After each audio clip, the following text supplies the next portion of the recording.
আসসালামু আলাইকুম প্রিয় দর্শক, আশা করছি সবাই অনেক ভালো আছেন। আজকে আমি আপনাদের সাথে শেয়ার করব ডিমের অসম্ভব মজার একটা রেসিপি। ডিম দিয়েও যে এত মজার একটা রেসিপি তৈরি করা যায় সেটা হয়তো আপনারা অনেকেই জানেন না। এটা বাসায় একবার তৈরি করলে সবাই শুধু অন্য সব রেসিপি রেখে এই রেসিপিটাই খেতে চাইবে।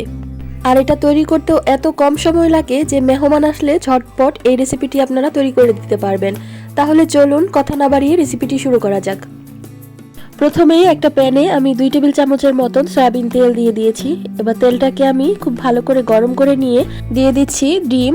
আমি আজকের রেসিপির জন্য 2টা ডিম নিয়েছি, তবে আপনারা চাইলে বাড়িয়ে বা কমিয়েও নিতে পারেন। এবার ডিমের মধ্যে সামান্য লবণ দিয়ে দিব। ডিমটা যখন এরকম সাদা হয়ে আসবে তখন আমি ডিমটাকে ভেঙে দিব।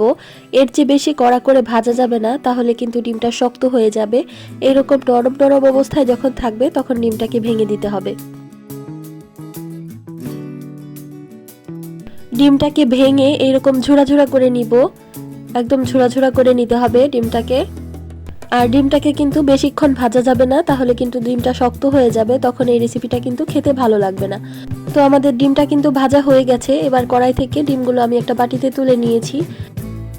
এবার সেম কড়াইয়ে আমি আরো বেশ কিছুটা তেল দিয়ে দিচ্ছি। এবার তেলের পরিমাণটা কিন্তু সামান্য একটু বাড়িয়ে দিতে হবে। এরপর তেলটা যখন হালকা গরম হয়ে আসবে তখন এখানে অ্যাড করে দিব গরম মশলা। আমি এখানে একটা তেজপাতা, 2টা দারচিনি আর 2টা এলাচ দিয়েছি। এরপর এখানে অ্যাড করে দিব পেঁয়াজ কুচি। আমি এখানে হাফ কাপের মতন পেঁয়াজ কুচি করে নিয়েছি। এবার এই পেঁয়াজটাকে আমি ততক্ষণ পর্যন্ত ভাজবো যতক্ষণ পর্যন্ত না পেঁয়াজটা ভাজতে ভাজতে একটু কিছুটা নরম হয়ে আসে আর পেঁয়াজের কালারটাও চেঞ্জ হয়ে আসে। পেঁয়াজটাকে ভাজতে ভাজতে অনেকটাই নরম হয়ে এসেছে আর এটার কালারটাও অনেকটাই চেঞ্জ হয়ে এসেছে, একটা গোল্ডেন গোল্ডেন কালার চলে আসছে। এরপর এখানে অ্যাড করে দিতে হবে হাফ চা চামচ পরিমাণ আদা রসুনের পেস্ট। আদা রসুনটাকে আমি পেঁয়াজের মধ্যে কিছুক্ষণ একটু ভেজে নিব যাতে করে এর কাঁচা গন্ধটা চলে যায়। এরপর এখানে অ্যাড করে দিব 1 চা চামচ পরিমাণ মরিচের গুঁড়া, অ্যাড করে দিব হাফ চা চামচ পরিমাণ হলুদের গুঁড়া। হলুদের গুঁড়াটা কিন্তু এই রেসিপিতে একদমই সামান্য পরিমাণ দিতে হবে।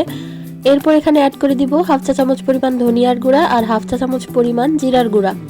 এরপর লাস্ট এখানে অ্যাড করে দিব স্বাদমতো লবণ। এবার এই গুঁড়া মশলাগুলো যেন পুড়ে না যায় তার জন্য দিয়ে দিব সামান্য পরিমাণ পানি।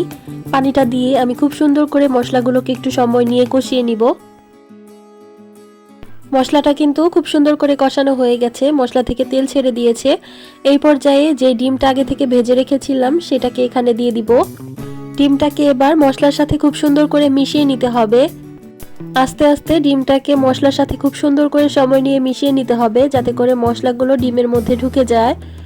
আর এই পর্যায়ে কিন্তু পানি দেওয়ার কোনো প্রয়োজন নেই, পানি ছাড়াই আমরা ডিমটাকে ভেজে নিব। এই পর্যায়ে কিন্তু কোনো প্রকার পানি দেওয়ার চেষ্টা করবেন না, পানি দিলে কিন্তু এই রেসিপির টেস্টটা নষ্ট হয়ে যাবে। তো আমি নেড়ে চেড়ে মশলাগুলোকে ডিমের সাথে খুব ভালো করে মিশিয়ে নিয়েছি। আমাদের রেসিপিটা কিন্তু অলমোস্ট কমপ্লিট। এটা তৈরি করা কিন্তু খুবই সহজ আর অল্প সামান্য কিছু সময়েই কিন্তু এই রেসিপিটি তৈরি করে নেওয়া যায়। এবার লাস্ট এখানে আমি দিয়ে দিব 2টা কাঁচামরিচ। কাঁচামরিচটা আমরা দিয়েছি শুধু ফ্লেভারের জন্য, কাঁচামরিচটা অ্যাড করলে খুব সুন্দর একটা ফ্লেভার অ্যাড হবে। তো এই তো আমাদের ডিমের এই মজাদার রেসিপিটি একদমই রেডি। এই রেসিপিটি কিন্তু আপনারা সাদা পোলাও, ভাত, রুটি, পরোটা সবকিছুর সাথেই সার্ভ করতে পারবেন। অসম্ভব মজার একটা রেসিপি। তো আমার আজকের রেসিপিটি আপনাদের কাছে কেমন লেগেছে অবশ্যই আমাকে কমেন্ট করে জানাবেন। ভালো লাগলে একটি লাইক করবেন আর আমার চ্যানেলটি সাবস্ক্রাইব করে দিবেন। সবাই অনেক ভালো থাকবেন। আল্লাহ হাফেজ।